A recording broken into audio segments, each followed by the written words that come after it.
Growing up as a kid, I was always a little different and didn't really have the language for it until I tried on the non-binary term under the transgender umbrella. It felt like the right fit. So February, I remember this date, February 28th, I found a lump in my breast. And I wasn't even looking, I just happened to put my hands down and feel something strange. I got tests and biopsy, and it wasn't until June that I got diagnosed with breast cancer. And within 2 weeks, I was in chemotherapy. I did 6 rounds of chemotherapy.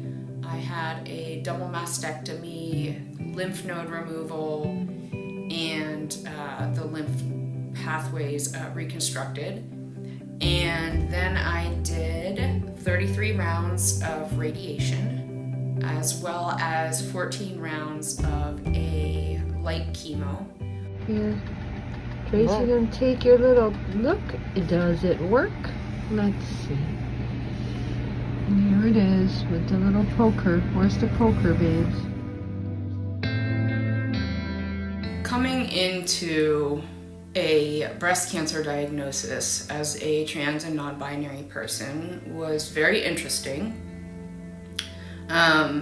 because I immediately became looped into a women's community.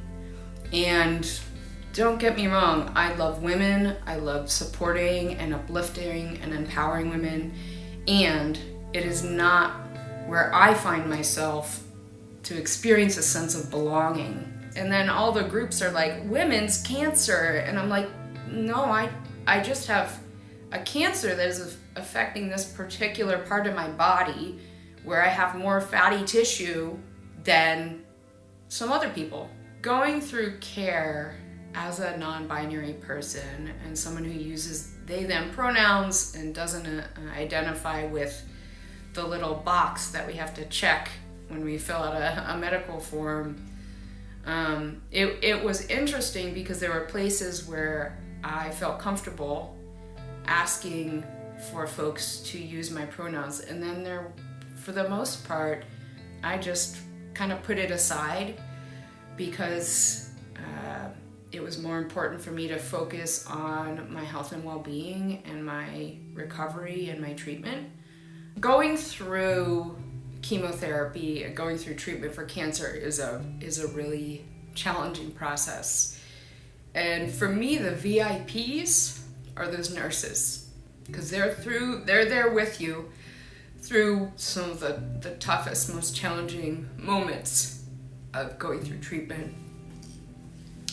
And one of the nurses, Christy, she just made me feel special. She became someone that I felt really comfortable with.